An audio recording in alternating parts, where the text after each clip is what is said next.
My father didn't raise his voice. That was the part that stayed with me. He sat in his recliner, hands folded, eyes fixed on the television as if the words didn't even deserve my full attention. At your age, he said calmly, you should understand this by now. In this house, you don't really matter anymore. I was 68 years old. We had been arguing if you could even call it that about something small. The trash hadn't been taken out early enough. My sister, visiting for the weekend, had sighed loudly and said I was becoming forgetful. My mother nodded, tired and quiet. And then my father ended it, not with anger, but with certainty, like a doctor delivering a diagnosis. I didn't defend myself. I didn't remind them that I was the one who cooked most nights, that I managed the bills, scheduled appointments, fixed the computer, ordered prescriptions, and drove everyone where they needed to go.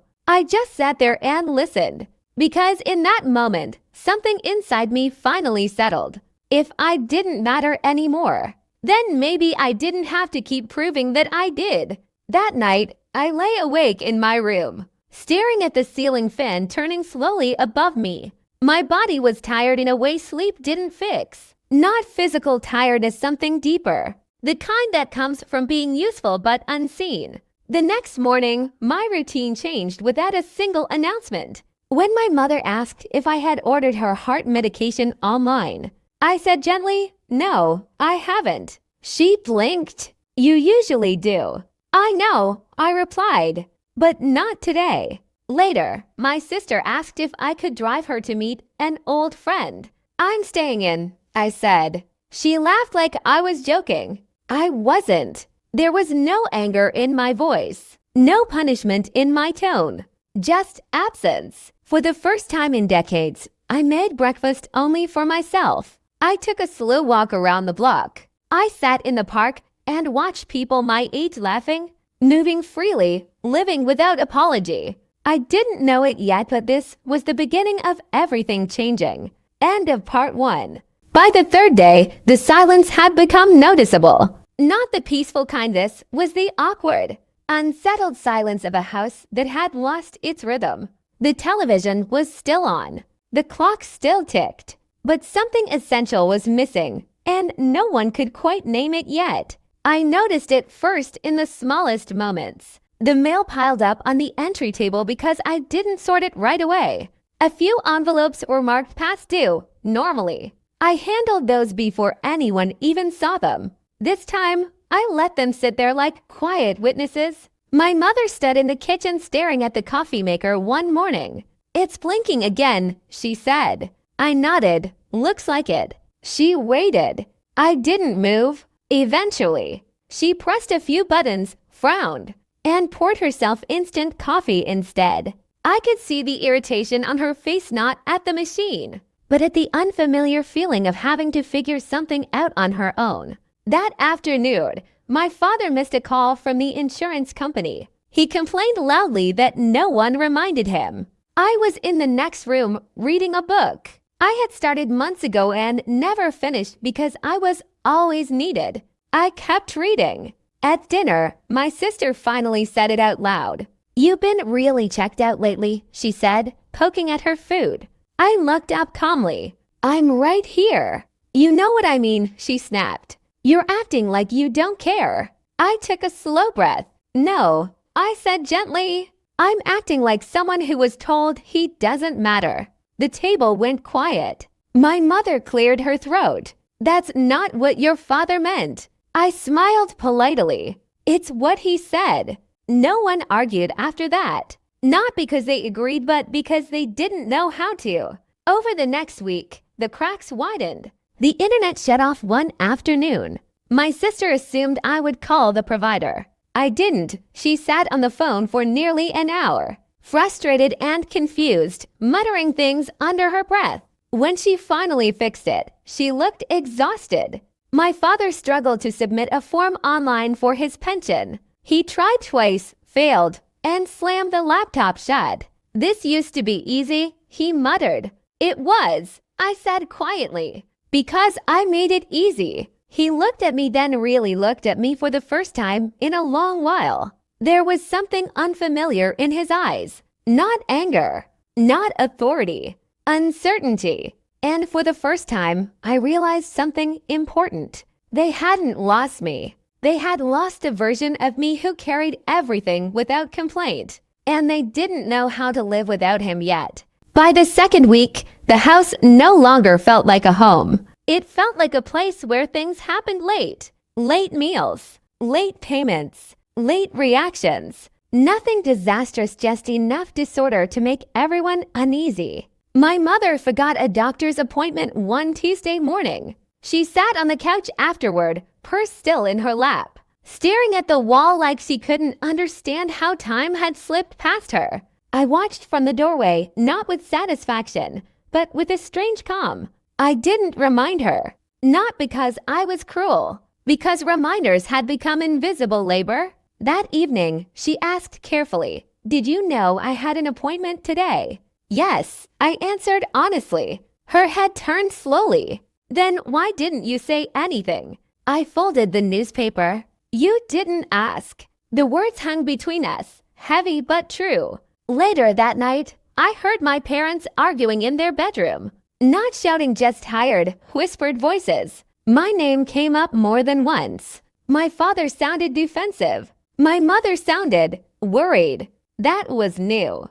The next morning, my sister knocked on my door. She didn't walk in like she used to. "Hey," she said softly. "Can you help me with something?" I looked up from my desk. "What kind of help?" "I need to submit some forms online."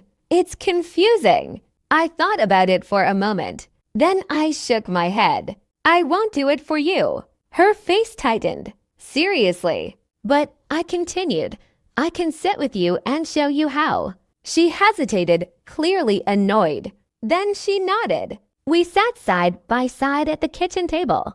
I explained each step slowly. She made mistakes. She sighed. She learned. It took 20 minutes time I used to give freely without acknowledgement. When she finally clicked submit, she leaned back and exhaled. "That was harder than I thought," she admitted. I smiled gently. It always was. Something shifted in her expression then. Not gratitude yet, but recognition.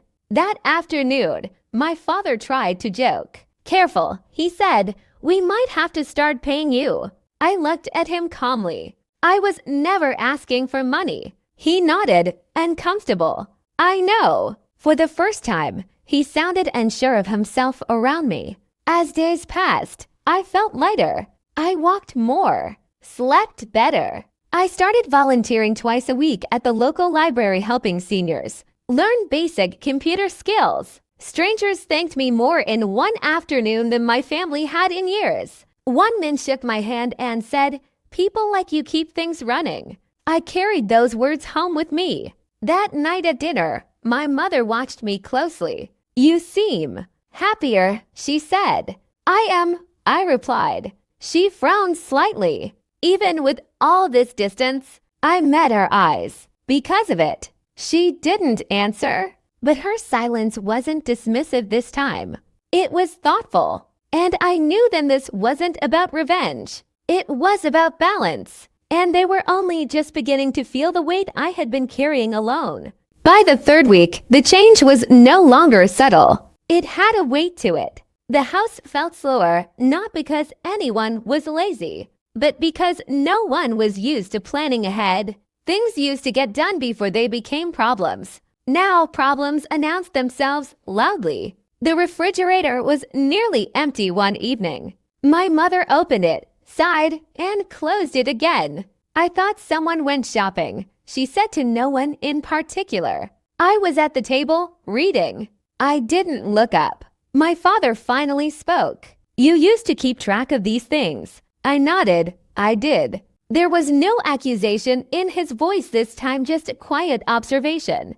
That difference mattered. Later that night, he knocked on my door. Not opened it, knocked. That alone told me something had shifted. "I've been thinking," he said, standing awkwardly in the hallway, "about what I said." I waited. "I shouldn't have spoken like that," he continued. "You've always been reliable, reliable." The word landed wrong. It wasn't an apology, it was a label. A safer one. I wasn't trying to be reliable, I said calmly. I was trying to belong. He swallowed. I know, but I could tell he was only just starting to know. The next few days were filled with small, careful gestures. My mother asked before assuming. My sister attempted things herself before knocking on my door. They were learning a new rhythm, unsure and uneven. One evening, my sister burned dinner. We ordered takeout instead. As we sat around the table, she laughed awkwardly and said, "You know, you always saved us from this." I smiled softly. I know. There was no bitterness in it, just truth. That weekend, I didn't cancel my plans when the house felt chaotic. I went anyway. I met friends for coffee. I spent an afternoon at the park watching autumn leaves fall, thinking about how many seasons I had spent being necessary instead of being happy. When I came home, my mother was folding laundry. She looked up and said quietly, "We miss you." I paused. "You haven't lost me," I said. "You've just lost the version of me that did everything." Her eyes filled slightly. "We didn't realize how much that was." "I know," I replied gently. "That's the problem." That night, I overheard my parents talking again. This time, my father's voice was softer. He held everything together. He said, "And we never noticed," my mother replied. For the first time, the words didn't feel like too little, too late. They felt like the beginning of accountability. I wasn't interested in being needed anymore. I was interested in being respected. And slowly, without arguments, without demands, they were starting to understand the difference. The conversation finally happened on a quiet Sunday afternoon. No raised voices, no dramatic tension, just four people sitting in the living room, the way families often do when something important can't be avoided any longer. My father cleared his throat. He looked older than I remembered, smaller somehow. Authority had always filled the space before. Now there was only honesty. "We need to talk," he said. I nodded and sat across from him. My mother folded her hands in her lap. My sister stared at the carpet, already uncomfortable. "I was wrong," my father began. "When I said you didn't matter." I didn't interrupt. I had learned that silence carried more weight than defense. "We took you for granted," my mother added quietly. "We thought, because you never complained, that everything was fine." I looked at her gently. I didn't complain because I thought that was my role. My sister finally looked up. "We thought you'd always be there," she said. Like nothing would change. I smiled faintly. That's what I thought too. Until I was told I didn't matter. The room fell quiet again. "I don't want things to go back to how they were," I continued. I was tired. Not of helping, but of being invisible. My father nodded slowly. "I see that now. I'll help when I choose to," I said calmly. Not because it's expected, not because it's assumed. I want to be part of this family, not the foundation holding it up alone. My mother reached for my hand. "We can learn," she said, "if you're willing." I squeezed her hand gently. "I am. Just not at the cost of myself." That was the moment the balance finally shifted. Over the next weeks, things didn't magically become perfect. Habits don't disappear overnight, especially ones built over decades. But something important had changed. Requests came with gratitude. Silence came with awareness. Help came with respect. And I kept my boundaries. I still volunteered. Still walked in the mornings. Still lived a life that belonged to me. One evening, my father watched me getting ready to go out and said, "You know, we're proud of you." It wasn't loud. It wasn't dramatic. But this time, it was real. I nodded, feeling something settle in my chest, not relief, not victory. Peace. Because I had learned something late in life, but just in time. You don't prove your worth by exhausting yourself. Sometimes, the most powerful thing you can do is step back and let people feel the weight of what you carried. And if they truly care, they'll finally see you. The hardest part wasn't teaching them to stop relying on me. It was teaching myself that I didn't have to earn my place anymore. That realization came quietly one evening while I was sitting alone on the back porch, watching the sun dip behind the trees. I used to feel uneasy in moments like this, too much stillness, too much time that could be used for someone else. But now the silence felt earned. My mother came outside with 2 cups of tea. She handed one to me and sat beside me without speaking. We watched the sky change colors. You know, she said after a while, I grew up thinking love meant sacrifice. I nodded, me too. I thought if you weren't exhausted, you weren't doing enough. That landed harder than she probably realized, because it explained everything. I learned that from you,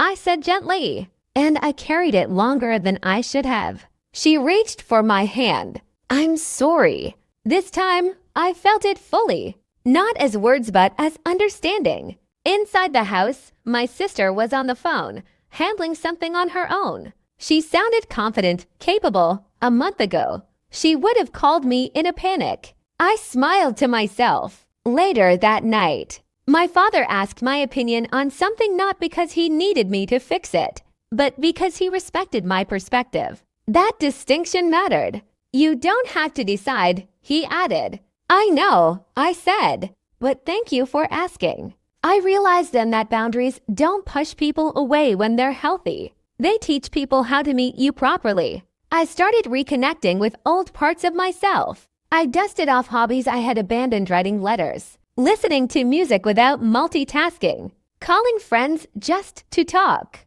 not to solve, not to advise, just to exist. One friend said, "You sound lighter." I was. At home, I still helped, but differently, on my terms. And strangely enough, when I did help now, it felt meaningful again. One evening, my sister said, I didn't realize how much pressure you were under. I shrugged. Neither did I. That was the truth. Because sometimes you don't notice the weight until you finally put it down. And once you do, you never pick it back up the same way again. A few weeks later, something unexpected happened. I got sick. Nothing serious, just a bad flu that kept me in bed for 3 days. In the past, I would have pushed through it, still handling calls, reminders, small tasks from under the blankets. This time, I didn't. I rested, and the house adjusted. My mother brought soup without being asked. My sister handled the groceries. My father quietly paid a bill online after watching a tutorial twice. It wasn't smooth. It wasn't efficient, but it was shared. That was when I realized how much had truly changed. When I finally came downstairs, a little weaker but better. My sister smiled and said, "We managed." I nodded, "I know you would." She hesitated, then added, "I didn't realize how often you did things, even when you weren't feeling well." I didn't either, I replied. That night, I sat alone again, this time not on the porch, but by the window, watching rain streak down the glass. I thought about how aging had slowly turned me into the responsible one instead of the human one. Somewhere along the way, my needs had become optional. Now they weren't. A few days later, a letter arrived addressed to me. It was from the local community center. They wanted me to help lead a weekly discussion group for seniors conversations about life changes, loss, and purpose after retirement. I almost said no out of habit. Then I stopped myself. I wasn't avoiding responsibility anymore. I was choosing meaningful responsibility. The first meeting surprised me. People shared stories that sounded painfully familiar, years of being needed, rarely being seen, of shrinking quietly to keep the peace. One man said, "I don't know who I am if I'm not useful." I felt that in my bones. I'm learning, I told them, that usefulness isn't the same as worth. When I came home that evening, my father asked how it went. He listened, really listened. "I think you were carrying that lesson long before any of us," he said. "Maybe," I replied, but I didn't understand it myself back then. That was the strange part. This wasn't a story about blame anymore. It was a story about awakening, about reaching an age where you finally realize that being needed is not the same thing as being loved, and choosing, at last, to live like you matter whether anyone asks you to or not. The discussion group became the highlight of my week. Every Wednesday afternoon, a small circle of folding chairs filled with people who carried long lives behind their eyes. We didn't talk about politics or news. We talked about what it feels like to age in a world that still expects you to give, but rarely asks how much you have left. One woman said, "My children only call when something breaks." Another man admitted, "If I don't fix things, I don't hear from anyone." The room fell quiet after that. I realized then how many of us had been quietly trained to disappear behind our usefulness. At home, I started noticing small changes I might have missed before. My mother began writing things down instead of assuming I would remember. My sister scheduled her own appointments. My father asked before making plans that involved me. None of it was perfect, but it was respectful. One evening, my father surprised me. "I told your uncle about what happened," he said. I raised an eyebrow, and he said something that stuck with me. My father continued, "If someone carries you long enough, you forget the ground exists." I let that sink in. "I forgot you were holding us," he added quietly. That was his way of saying thank you. A few days later, my sister asked if I would help her teach her kids how to manage basic online tasks. "Not do it for them," she said quickly. "Just teach." I agreed. Watching her children struggle, learn, and finally succeed reminded me of something important. Dependence isn't kindness. It's just comfort disguised as love. That night, I wrote a letter to myself. Not to remember the hurt, but to remember the lesson. You are allowed to rest. You are allowed to say no. You are allowed to exist without explanation. I pinned it inside my desk drawer. At the community center, one man shook my hand after a session and said, "You helped me say no to my son this week." I smiled. "How did it feel?" "Terrifying," he laughed. "And freeing." I walked home that evening feeling something settle into place. This wasn't about reclaiming my role in the family. It was about reclaiming my life. And for the first time in a long time, the future didn't feel like something I owed to anyone else. It felt like something I could choose. The word legacy used to make me uncomfortable. It sounded heavy, final, like something carved into stone after you were gone. I never thought I had one. I hadn't built a company or written a book.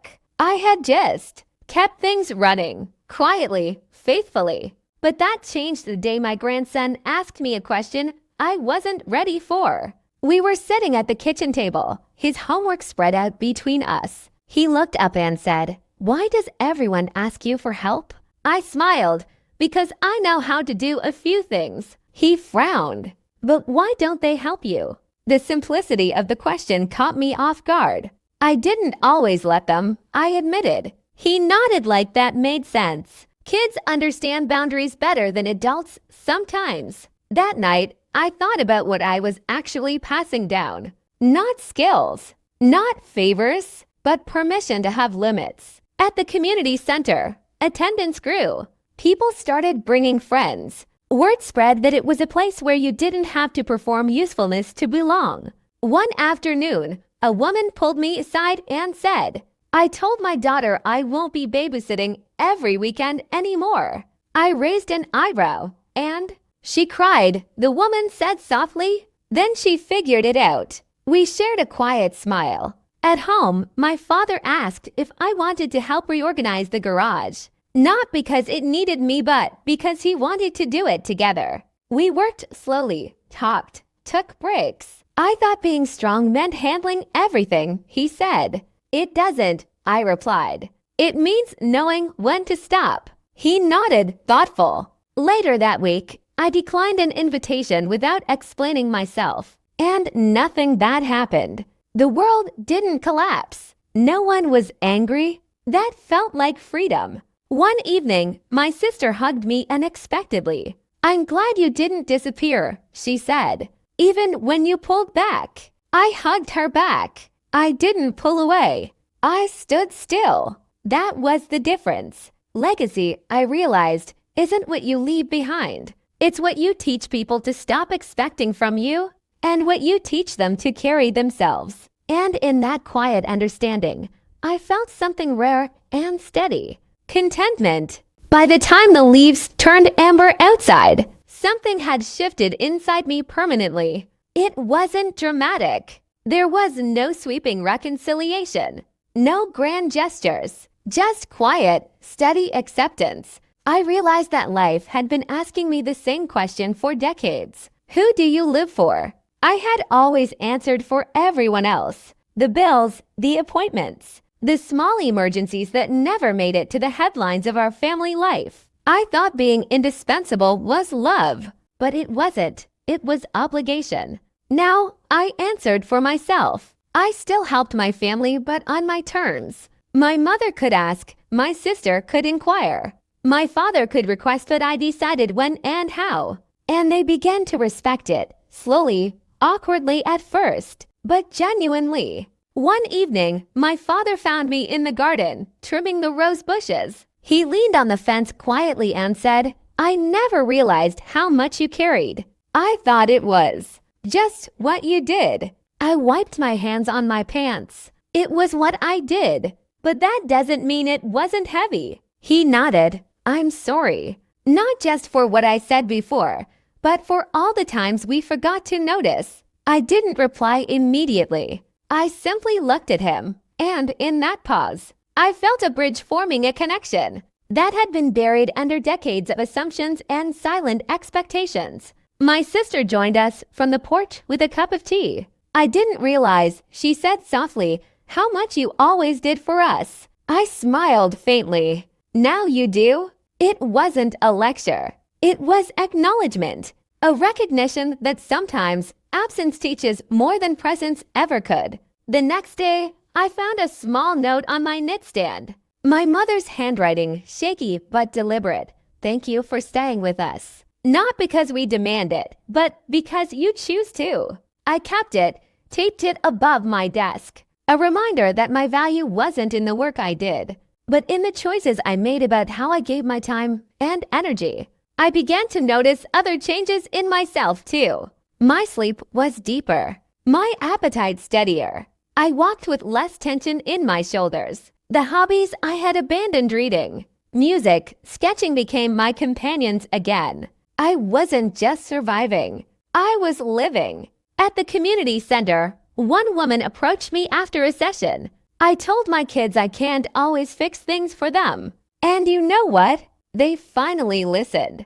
I smiled. That's all it takes. They just need to know there are boundaries and that they're respected. And that's when I understood the truth that had taken decades to sink in. Life isn't about being needed. It's about being seen, being heard, being respected. And if people value you for who you are, not just what you, do you find a freedom that is rare and quiet and absolute? The first frost came that week. I watched the silver edges of the grass glint in the morning sun, and it struck me how fragile and fleeting everything was. For so long, I had been running on autopilot, fixing, helping, carrying burdens that weren't mine to begin with. Now, I walked slowly, deliberately, noticing each step. At home, the change was tangible. My mother brewed her own coffee in the morning without waiting for me. My sister learned to pay bills online, stumbling at first, but proud when she succeeded. My father even fixed a leaking faucet on his own, muttering under his breath. Finally figured it out without calling him. The house felt alive in a different way. Not perfectly smooth, not orderly like it used to be, but real. Shared responsibility had made it feel lighter. One afternoon, my grandson tugged at my sleeve. "Grandpa," he said, "can you help me set up my tablet?" I smiled. "Of course, but you have to try first." He frowned. "I don't know how." "Then I'll guide you," I said. And for the next half hour, I showed him patiently. When he finally managed to connect to the internet, his eyes lit up. "That's amazing," he exclaimed. "That's you being amazing I corrected gently. It struck me then how much of my life had been about making others look capable, instead of teaching them to be capable.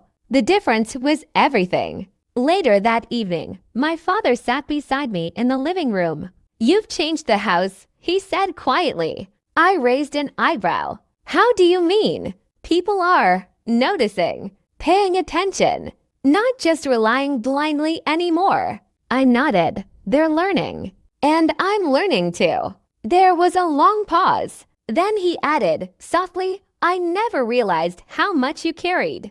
And I'm sorry for taking it for granted." I looked at him. I didn't need more. His acknowledgement, without defensiveness, felt heavier than any apology I could have demanded. That night, I sat at my desk and wrote again, not for anyone else, but for me.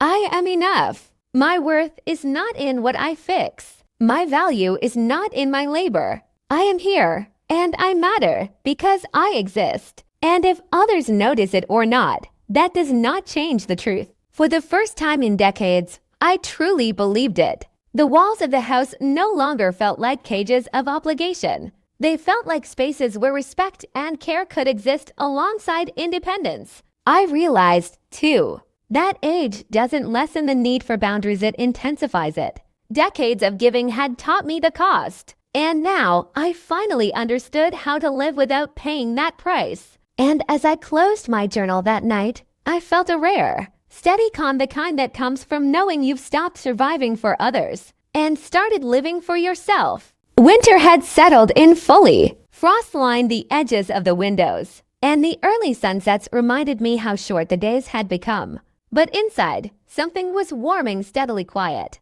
persistent, and unmistakable. At this stage in life, I had learned that change is never sudden. It sneaks in through small gestures, through subtle shifts, through moments that feel almost invisible, until you look back and realize everything is different. My family had begun to adjust, not perfectly, not consistently, but with effort. My mother had started keeping a small notebook of appointments, reminders, and bills. When she asked me for help, she approached it like a question, not a demand. My sister had stopped dropping tasks on my lap, instead attempting them herself first. My father, though still cautious with technology, tried things before assuming I would step in. One morning, I woke to find the kitchen quiet. My mother had made breakfast. My sister had set the table, and my father was reading the newspaper without interrupting. They had become a team of sorts, imperfect, but present. I realized then that boundaries aren't walls.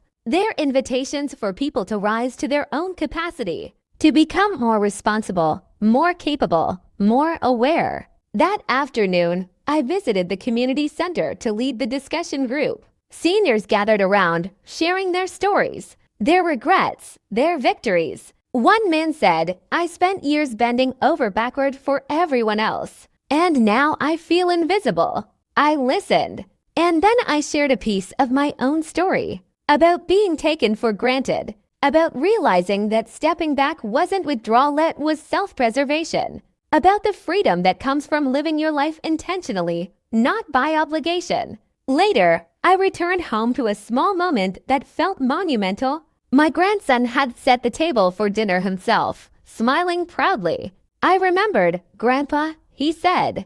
I watched him and realized the lesson I had spent decades learning was finally being passed along, not just to my family, but to the next generation. Not by doing everything for them, but by letting them rise to meet their own responsibilities. That night, I sat by the fireplace, hands wrapped around a warm cup of tea, and thought about how many years I had carried burdens silently. How often I had prioritized everyone else's comfort over my own. How often my presence had been assumed, my contributions unseen. And now, at 70, I felt a shift. I felt the balance of respect, love, and autonomy finally in place. I wasn't doing less. I was doing differently. I wasn't absent. I was present on my terms. And in that presence, I discovered a freedom that no one can take from you. Not age, not family expectations, not a lifetime of habit. I realized that this late stage of life, this winter of my years, could be the most powerful season yet, not because of what I did for others, but because of the wisdom I had gained and the life I finally allowed myself to live fully. The first snowfall arrived quietly, covering the neighborhood in a soft, unbroken white. I sat by the window with a warm cup of cocoa, watching flakes drift lazily to the ground. There was a calmness in the air that mirrored the stillness I felt inside. For decades, I had measured myself by usefulness, how quickly I could fix a problem, solve a disagreement, or anticipate a need. Now, I measured myself by presence, by how peacefully I could occupy my own life, how authentically I could respond, and how gently I could set limits. At breakfast, my mother handed me a plate of pancakes. "I made them myself today," she said with a soft smile. No asking, no expecting. I nodded, savoring the gesture more than the food. It wasn't just breakfast. It was acknowledgement, respect, and care wrapped into a simple act. My sister joined in, clearing the table after we finished eating, laughing as she struggled to stack the plates neatly. "I've got this," she said. And for the first time, she meant it. Even my father seemed different. He no longer assumed I would handle every little task. Instead, he consulted me, asked for advice, and then tried things himself. His pride remained, but it was balanced now with humility. Later that afternoon, I ventured outside to shovel the driveway. Normally, I would have done it automatically, without considering if anyone else might help. But today, my family offered my father with a rake, my sister with a small shovel, and even my grandson trying to push snow aside with his tiny plastic shovel. We worked together, slowly, clumsily, but with laughter. No tension, no resentment, no silent expectations hanging in the air. And I realized that this was the true shift. They weren't learning to rely on me less because I refused to act. They were learning to engage with life more fully, to notice, to take responsibility, and to value the work that used to go unseen. That evening, I sat by the fireplace, reflecting on the journey that had brought me here. I remember the day my father told me calmly that I didn't matter. How I had sat in silence, not reacting. How I had chosen to redirect my energy toward myself. And now, years later, the choice had transformed everything. My family respected me, my boundaries, and my time. They weren't perfect, but the patterns of expectation and assumption had been broken. I thought about the friends at the community center, the seniors learning to say no, to reclaim their own lives. I thought about my grandson learning not to take help for granted, and I understood finally that the most profound gift we can give at any age is the permission to respect ourselves and teach others to do the same. As I sipped my cocoa, watching snowflakes swirl in the lamplight, I felt a rare, deep contentment. Not pride, not relief, just a calm certainty that I had finally stepped into my own life, and that stepping back had been the first, most powerful step forward. The days grew shorter, and the winter deepened. Inside, the house was quieter than it had been in years, but not in a lonely way. It was a warm, lived-in quiet, filled with small, intentional movements. My family had found their own rhythm. I no longer carried the weight of constant responsibility, and that shift had changed everything. One afternoon, I found myself in the living room with my father. He was reading, I was knitting, and outside, snow fell in lazy white sheets. After a long pause, he spoke quietly. "You know," he said, "I never realized how much you did for us until it wasn't automatic anymore." I nodded. I did it because I loved you all, but I also needed to be seen, not just needed. He looked at me carefully. "I understand now." The acknowledgement hung in the room like a fragile promise. Not a grand apology, but recognition. Sometimes that's all a person needs, the recognition that their life, their effort, their presence matters. My sister entered, carrying a tray of cocoa. She set it down without spilling a drop, smiling. "I think I finally get it," she said. "I can do things myself, and I can also appreciate what you do. Her words struck me differently than any praise ever had. It wasn't about ego or reward. It was about connection, about respect, about a family learning to function as a shared unit rather than leaning entirely on one person. Even my grandson noticed. "Grandpa," he said one morning, "I like when we do things together, but I also like that I can try first." I smiled. That's the way it should be. These moments, small as they were, felt monumental. For decades, I had equated being useful with being loved. Now I saw clearly that love isn't transactional. Love is presence, mutual respect, and freedom to exist without the pressure of constant obligation. That realization spilled over into my own life. I spent more time reading, writing letters to old friends, walking in the park, attending sessions at the community center. I wasn't just alive, I was fully present in my own life. One evening, my mother sat beside me in the den. "You seem different," she said softly. I replied. "I've stopped trying to earn my place. I'm simply living in it." Her eyes glistened. "It's about time," she whispered, smiling. And in that moment, I understood a truth that many learn late. It isn't the work we do for others that defines our value. It's the integrity with which we live our lives, the boundaries we hold, and the respect we teach others to give. For the first time, I felt the quiet power of being enough, simply by being myself. Winter slowly began to retreat, and with it came the soft promise of early spring. The snow melted into slush, the mornings carried birdsong again, and light lingered a little longer in the evenings. But inside, the change was less about seasons and more about the quiet transformation that had settled into our home and into myself. I noticed it first one morning over breakfast. My mother had made scrambled eggs. My sister poured orange juice without spilling a drop. And my father read the newspaper without muttering complaints about missed bills or overlooked appointments. The house moved in a rhythm that was cooperative rather than dependent. I didn't have to manage every small detail anymore. And for the first time in decades, I felt that rare sensation of genuine relief. After breakfast, my grandson tugged at my sleeve. "Grandpa, can we work on my science project together?" I smiled. "Absolutely, but you have to lead this time." He frowned slightly. "Lead?" "Yes," I said. "I'll guide you, but you're in charge. You make the decisions." For the next hour, I watched him think, experiment, and learn. Mistakes came, but he corrected them himself. When he finally succeeded, the pride on his face was brighter than any praise he had received from me before. I realized then that stepping back didn't diminish my role, it allowed others to grow. And that growth carried its own reward. Later that day, my father came into the den quietly. "I've been reflecting," he said. "You know, we didn't understand how much pressure you were under. We never stopped to notice until you withdrew."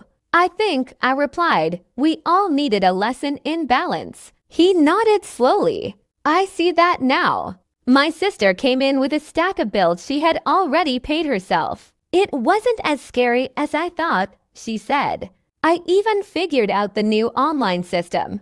I smiled quietly. "See, you're learning, and I'm proud of that." That evening, I sat by the window with my journal. I wrote about the year that had passed, the quiet revolution in our home, the lessons in self-respect, and the discovery that my life's value didn't depend on constant sacrifice. I realized something fundamental. Love and responsibility are not the same.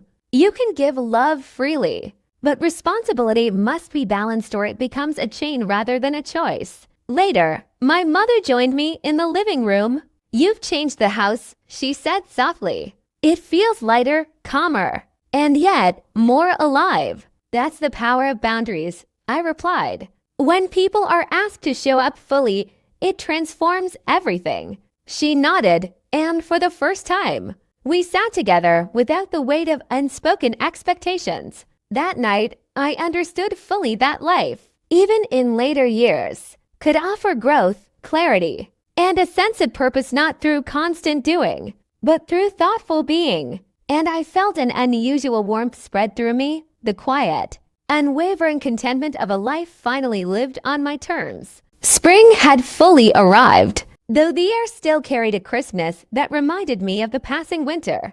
But inside our home, warmth lingered in a way it hadn't in years. There was laughter, not forced or nervous, but genuine. There were conversations that didn't revolve around tasks or obligations, but feelings and stories. For the first time in decades, our family seemed present. One afternoon, my mother asked me to sit with her in the garden while she pruned the rose bushes. Normally, I would have jumped up to handle every errand branch myself, but this time, I let her lead. I watched her hands carefully trim each stem, and she looked up at me with a quiet smile. "You know," she said, "I never realized how much you were always doing. I assumed you'd just handle it." I nodded, letting her words settle. "I did handle it," I said softly, "but that doesn't mean it wasn't heavy." Her eyes filled. "I'm sorry. For all those years we didn't see you." "No need to apologize," I replied. "I just needed to be noticed." Not just needed. Later that day, my sister called me over to help her with a minor problem on her computer. She had already attempted it herself and was struggling. I guided her gently, asking questions instead of doing it for her. By the end, she had solved the issue herself. "You see," I said, "you can handle it. You just needed to try." She laughed softly, a mixture of pride and relief. "I see that now. I think I really get it." That evening, my father joined me for a walk around the block. The neighborhood smelled of fresh grass and early flowers. He spoke hesitantly at first. "I've been thinking a lot about what you did. Stepping back, letting us feel your absence," he said. "It wasn't easy for me to see, but it forced me to notice everything you were carrying silently." I stopped walking and looked at him. And I'm grateful," he said. "Not just for the help you gave, but for the lesson you taught. About boundaries, about respect, about living for yourself too." I felt a warmth rise in my chest that had nothing to do with the sun. For years, I had equated my worth with my labor. Now I understood. Worth is inherent, not earned by exhaustion. That night, I sat by the window, listening to the quiet hum of life in our home. My mother was cooking, my sister was setting the table, my father was reading. All of them were engaged, responsible, aware. And I realized fully that the house no longer depended solely on me. But the love, the quiet, resilient love was stronger than it had ever been. For the first time, I understood a truth that late life teaches. Peace isn't about being indispensable. It's about being valued, respected, and free to live fully, with others learning to meet you as an equal rather than expecting you to carry them. And in that understanding, I felt the rare, steady satisfaction of someone who had finally learned to stand still and let life catch up. Spring deepened, and with it came the quiet rhythm of life that I had been craving for so long. The house had settled into a new normal, not perfect, but balanced. Responsibilities were shared, voices were heard, and for the first time, I felt a deep, uncheckable calm within myself. One morning, I walked into the kitchen to find my mother brewing tea. She smiled at me. "I made your favorite," she said. I realized it wasn't just the tea, it was the gesture. The acknowledgement that she noticed me without expectation. My sister was nearby, balancing a stack of mail. "I handled the bills today," she said, a hint of pride in her voice. I even remembered the one that usually slips through. I nodded, quietly impressed. "You're learning," I said, "and that's what matters." Later that day, my father asked if I wanted to go on a short walk. Normally, he would have tried to hand me a list of errands to run on the way. This time, he simply wanted company. "I thought we could talk," he said. We walked slowly, enjoying the soft sunlight. "You know," he began, "I never realized how much I relied on you not just for tasks, but for keeping everything together. I took it for granted." I stopped and looked at him. "I know. And now you're learning the difference between reliance and respect." He nodded quietly. It took me a long time, but I see it now. Back at home, my grandson tugged at my sleeve. "Grandpa, can you show me how to plant these seeds?" I smiled. "Of course, but you'll do most of the work. You just follow my guidance." For the next hour, we planted seeds together. I watched him struggle, experiment, and finally succeed. When he looked up at me with pride, I felt something deeper than pride. In return, the satisfaction of knowing I was teaching him independence, not dependence. That evening, I reflected on the months that had passed. For decades, I had measured my worth by how much I could carry for others. Now I measured it by how fully I could live for myself and how gently I could guide others without losing myself in the process. I realized that true respect isn't given, it's earned through boundaries, consistency, and integrity. My family had learned that lesson slowly, awkwardly, but genuinely. And I had learned that peace isn't the absence of responsibility. It's the conscious choice of what responsibilities to accept and which to release. As I sat by the window, watching the twilight settle over our quiet street, I felt a sense of completion, not of achievement, but of understanding. I had stepped back, and in doing so, I had finally stepped into my own life. And that, I realized, was the gift of age, the clarity to see what truly matters, and the courage to live for it. The weeks passed quietly, and the rhythm of our home continued to change in subtle but powerful ways. Tasks that had once fallen automatically to me were now shared. Requests were framed as questions, not commands. Appreciation came naturally, not as an afterthought. And most importantly, I felt a sense of inner calm I hadn't known in decades. One afternoon, my mother came into the den, holding a small box of old photographs. "I found these while cleaning," she said softly. "Look at all the years." We sat together, flipping through faded images. Birthdays, graduations, family trips, moments where I had been there, quietly supporting, quietly fixing, quietly loving. She paused at one photo, me 15 years younger, holding a stack of bills while my father and sister laughed in the background.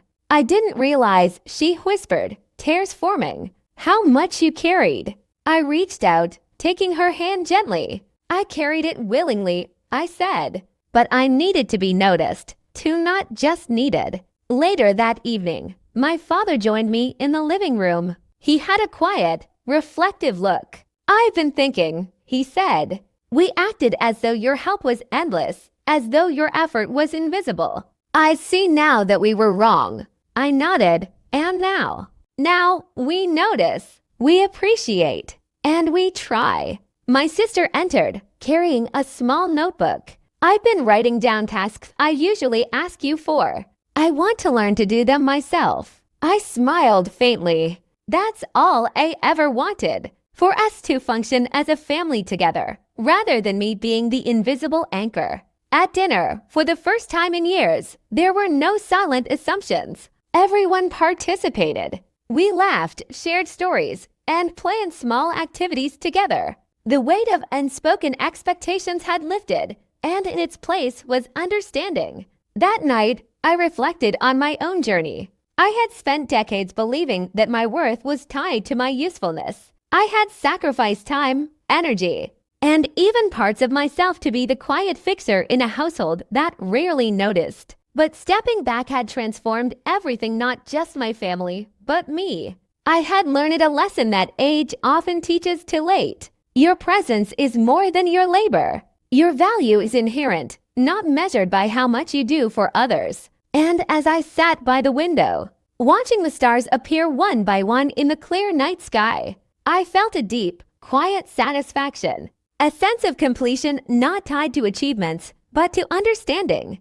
I had finally learned to live on my terms, to teach others responsibility, independence, and respect. And in doing so, I had found freedom, the freedom to exist fully, to love without expectation, and to finally feel that I mattered. Spring was fully blossoming now, and the sunlight streaming through the windows seemed brighter than it had in years. The house felt alive in a new way, quiet, steady, yet full of warmth. It wasn't perfect, but it was ours. The shift that had begun months ago was no longer fragile.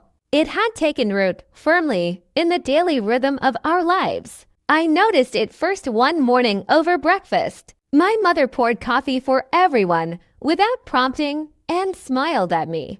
"I thought you might like cream this time," she said. Her eyes met mine, and there was gratitude there, of recognition, unspoken, that went beyond words. My sister helped set the table, carefully arranging the plates. "I know you usually do this," she said quietly. I wanted to try. I nodded, "And you're doing beautifully." Later that day, my father asked me to join him for a walk around the neighborhood. Not because something needed my attention. Not because he expected me to solve a problem, but simply to share time together. As we walked, he spoke softly, almost hesitantly. "I've been thinking about how I treated you over the years. I assumed your help would always be there, and I didn't see you. Really see you." I stopped and looked at him. "We all make assumptions," I said, "but now we've learned to notice. And that's what matters." He nodded, the weight of decades in his eyes.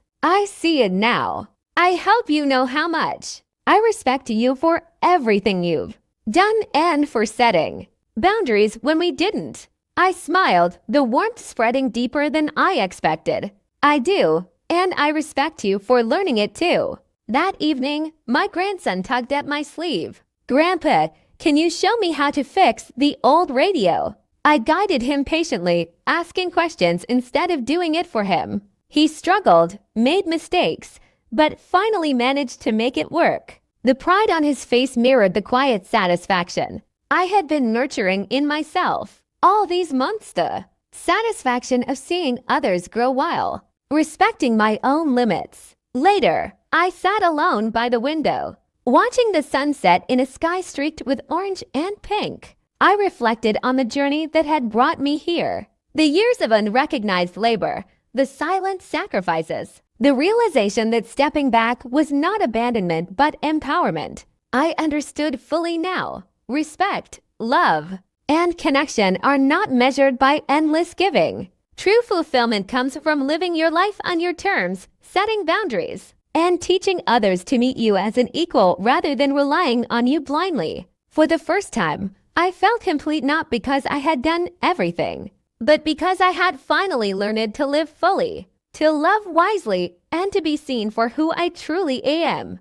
And in that moment, I felt the rare, profound peace of someone who had stepped back, stepped into themselves, and finally discovered that their life, their presence, and their choices matter deeply. Summer was approaching, and the days were longer, warmer, and filled with the hum of life. The garden bloomed with roses, daisies, and lilacs, their colors reflecting the change that had taken place inside our home. The shift wasn't dramatic or flashy, it was quiet, steady, and deeply rooted, like the new rhythm we had all learned together. One morning, my mother asked me to join her in the kitchen while she baked bread. Normally, I would have taken over instinctively, but this time I let her lead.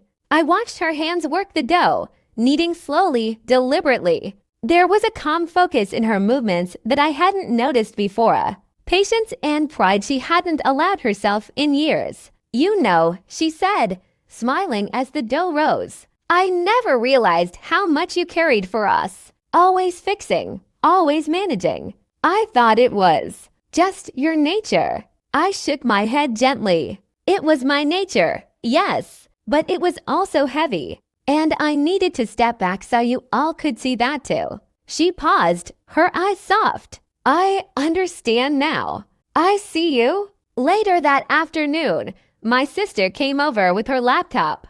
"I tried paying the bills myself today," she said hesitantly. "It was a little nerve-wracking, but I managed." I nodded, proud. "Exactly. That's what I hoped you'd learn.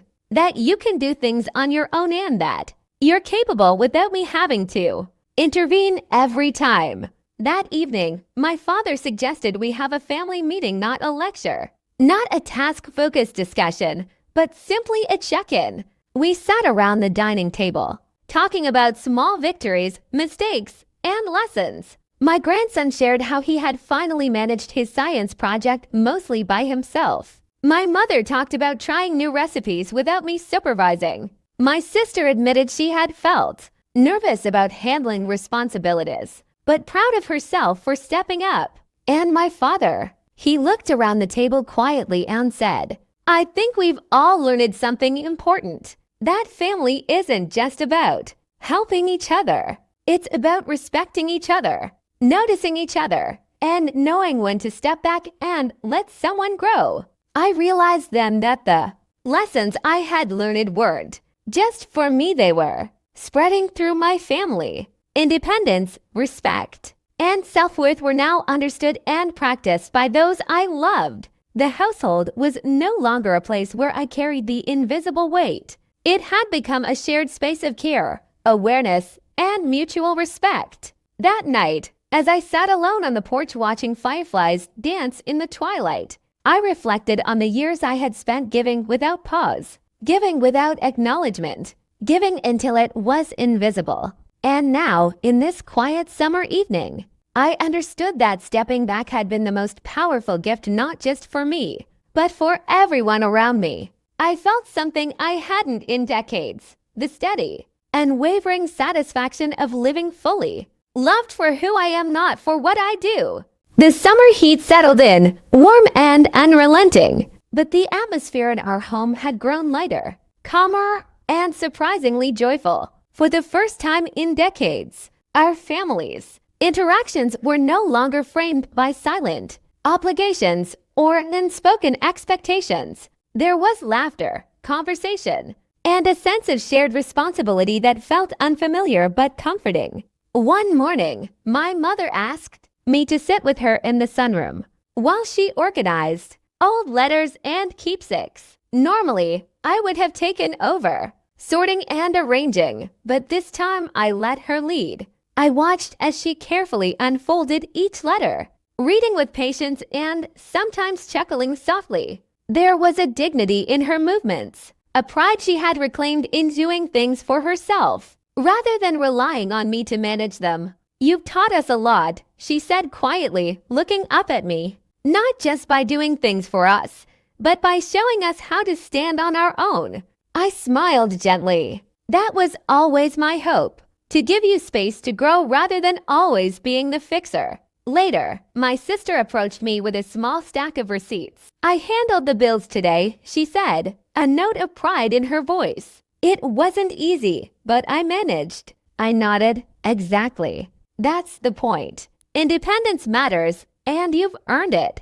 That evening, my father suggested we take a walk together, just the three of us. We moved slowly through the quiet neighborhood streets, feeling the summer warmth on our faces. "I've been reflecting," he said thoughtfully. "For years, I assumed your efforts would never pause. I took your help for granted. I didn't see how much you were carrying. And now?" I asked. "Now," he said, "I see. And I respect it. I respect you, not just for the work you've done, but for the courage to step back when we didn't notice." At dinner that night, my grandson proudly recounted how he had managed part of his school project entirely on his own. My mother shared her small victories in the kitchen. My sister admitted she had felt nervous about taking on responsibilities, but proud of herself for succeeding. And my father, he quietly listened, smiling with genuine pride and awareness. For the first time, I realized that the lessons of boundaries,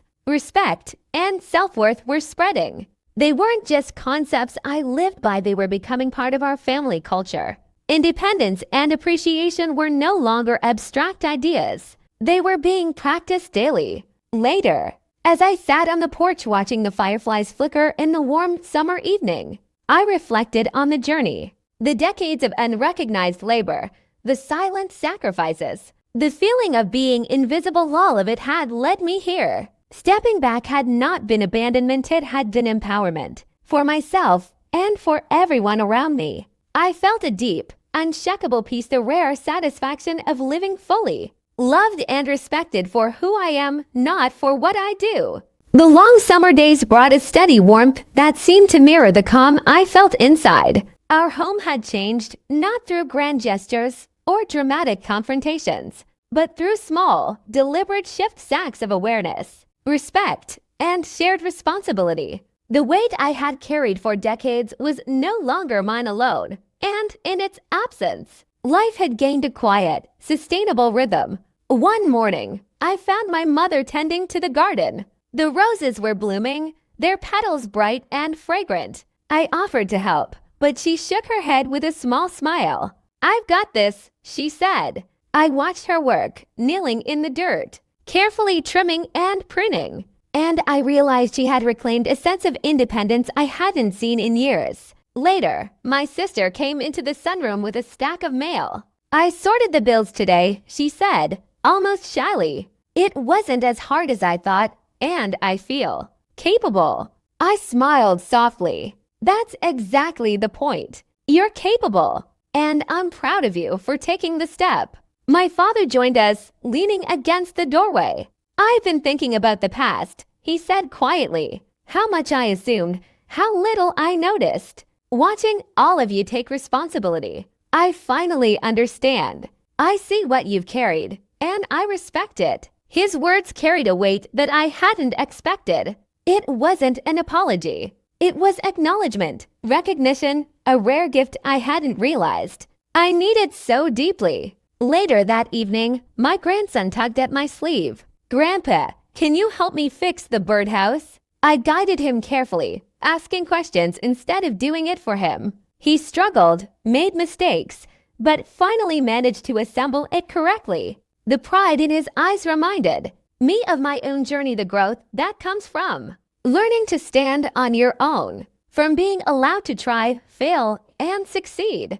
As night fell, I sat on the porch, watching the stars blink awake in the clear summer sky. I thought about the years I had spent giving tirelessly, quietly, often invisibly. I thought about the day my father had told me I didn't matter, and how I had chosen to step back rather than argue. That choice had changed everything. It had taught my family responsibility, awareness, and respect. It had taught me self-worth, peace, and freedom. And now, in the quiet of the evening, I felt something profound, the rare satisfaction of a life lived fully, with boundaries honored, love shared freely, and presence appreciated not for the work I did, but for who I am. I realized then that late life could be one of the most rewarding seasons, not because we do more, but because we finally understand what truly matters, and we finally live it fully. The summer days had grown long, warm, and gentle, yet the true warmth was inside our home. The quiet transformation that had begun months ago was now fully evident. Each family member moved with awareness, carrying their own responsibilities, and yet connected in ways that felt authentic and lasting. The invisible threads of expectation that had weighed on me for decades had been replaced with mutual respect and understanding. One morning, my mother approached me with a small basket of freshly picked tomatoes from the garden. "I thought you'd like these," she said, smiling softly. The gesture was simple, but it carried meaning of recognition, of my presence and worth that went beyond the things I did. I accepted the basket with a quiet nod. "Thank you. That means a lot," I replied. Later that day, my sister asked me for advice on organizing her paperwork. But instead of doing it for her, I guided her through the process. She hesitated, struggled, but eventually managed to sort everything herself. When she looked up, pride shone in her eyes. "You did it," I said gently. "I did," she admitted. "And I didn't need you to fix it for me." My father, watching us from the doorway, spoke quietly. "I've been thinking. All these years, I never saw how much you carried. How much effort went unnoticed. Watching you step back has taught me more than any words could." I nodded. "It's not about doing less. It's about being present on my terms and letting others grow in the process." That evening, my grandson tugged at my sleeve. "Grandpa, can we build a bird feeder together?"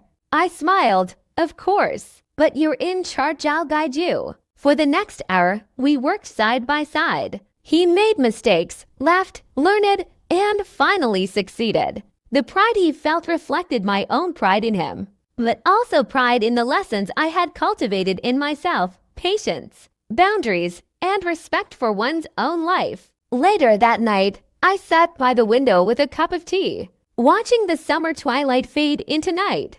I thought about the journey I had taken, the decades of quiet labor, the moments of being unnoticed, the day I decided to step back. That decision had transformed my life. It had transformed my family. It had taught all of us the value of presence, respect, and independence. And in that moment, I felt a profound peace, the satisfaction of a life finally lived for myself, balanced with love and guidance for those I care about. I realized something deeply important. The greatest gift we give is not our constant labor, it is the lessons we leave behind, the boundaries we set, and the respect we teach others for themselves and for us. The summer light lingered late into the evening, casting golden hues across our quiet street. Life inside the house had transformed in ways subtle yet profound. Tasks were shared, responsibilities acknowledged, and most importantly, respect had replaced assumption. The invisible burden I had carried for decades no longer rested solely on my shoulders, and in that relief, I discovered something rare, a deep, steady contentment. One morning, my mother approached me with a small tray of breakfast. "I thought you might like pancakes," she said, a warm smile in her eyes. The gesture was simple, but it carried a recognition.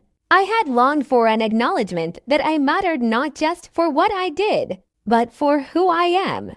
I accepted the plate quietly. "Thank you. That really means a lot," I replied. Later, my sister approached me with a notebook. "I organized the bills myself today," she said softly. "It was tricky, but I managed." I nodded. "That's wonderful. You see, you're capable. And it feels good to succeed on your own, doesn't it?" She smiled shyly. "It really does. I never realized I could do it without you stepping in." My father joined us, leaning against the doorway. "Watching all of you take responsibility has been enlightening," he said slowly.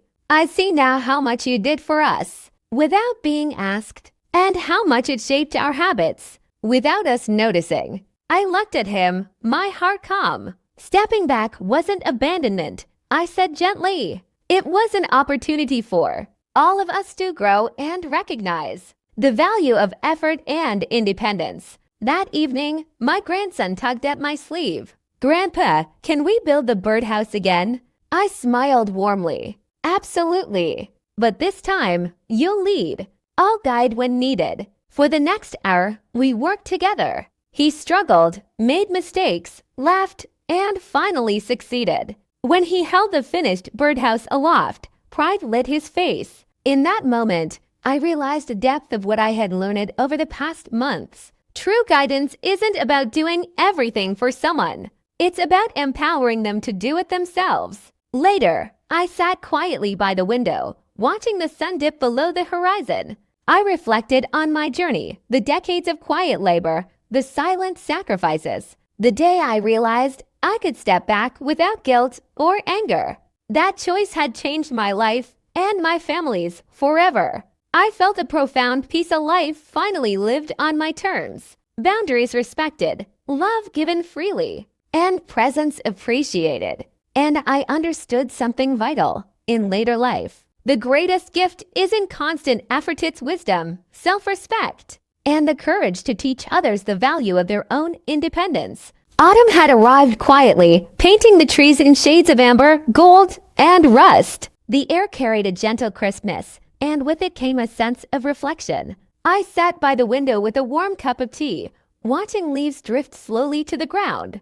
Outside, the world moved in its unhurried rhythm, and inside, our home had found a new balance, steady, alive, and full of quiet understanding. Over the years, I had carried the weight of invisible responsibilities, always anticipating the needs of my family while rarely being noticed. For decades, my presence was assumed, my efforts taken for granted. And then one day, when my father casually told me I didn't matter, something shifted. I stopped. Not angrily, not dramatically, but deliberately. I redirected my time, energy, and attention to myself. At first, it was simple things. I didn't pay the bills. I didn't run errands. I didn't fix minor problems. Slowly, the family felt the absence of my constant labor. Bills were missed, appointments delayed, small inconveniences arose. They experienced what it felt like when I truly wasn't available.